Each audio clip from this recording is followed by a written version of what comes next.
দেশের বাইরে থেকে শহরে বিভিন্ন কাজে যাওয়ার কারণে সালাত আদায়ে সমস্যা হয়। যেহেতু কলকাতাতে সচরাচর মসজিদ পাওয়া যায় না, সেজন্য 2 ওয়াক্তের সালাত জমা করে আদায় করা যাবে কি, যদিও সফরটা অনেক ছোট? জমা করা 2 ওয়াক্ত জমা করা বিভিন্ন সময়ে হাদিস দ্বারা প্রমাণিত।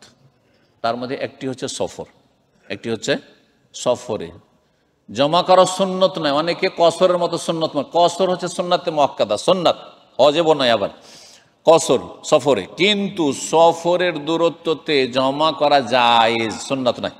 বলবো যে না, অনেকে সফরে গেলেই জমা করে দিল, সফরে গেলেই জমা করে দিল। উত্তম হচ্ছে আপন আপন অক্ত 5 ওয়াক্ত 5 বার পড়া, তো জায়েজ হলো। হ্যাঁ, প্রবল বৃষ্টি হচ্ছে, বৃষ্টিতে আসা যাবে না মসজিদ, এখন আসতে পারেননি, অথবা চলে আসতে পারেননি, তাহলে বাড়িতে পড়ে নেবেন। আর মুয়াজ্জিন কি বলবে, বাড়িতে তোমরা পড়ে নাও, সাল্লু ফি রিহালিকুম।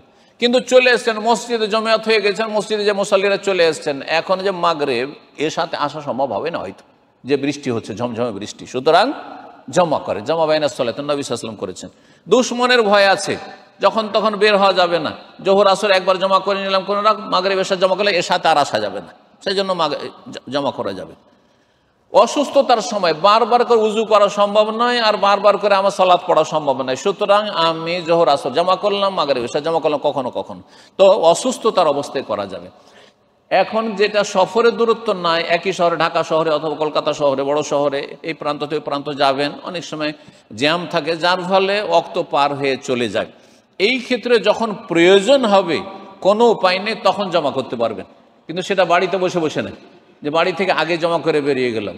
আপনি বেরিয়ে যান, তারপরে দেখেন, কেন আগে জমা করে বেরিয়ে যাবেন? তারপরে জোহরের সময় বেরিয়েছেন, তাহলে আসর, যথেষ্ট আসরের সময় আছে, 5টা পর্যন্ত, সূর্য ডুবার ধরেন আধা ঘন্টা আগ পর্যন্ত আসরের সময় আছে। তো এই সময়ের মধ্যে জমা হয়ে গেলে অসুবিধা নেই। জমা তাকদিম হইতে পারে, অগ্রিম হইতে পারে, তাখির বিলম্ব হইতে পারে, মাঝামাঝি হইতে পারে, সমস্যা নেই। যদি জরুরি হয় তাহলে জমা করা যাবে। আর এমনিতে যেই দিনই আমি বের হইলাম, ঢাকায় বের হইলাম, সেই দিনই জমা করে নিলাম, এটা ঠিক হবে না।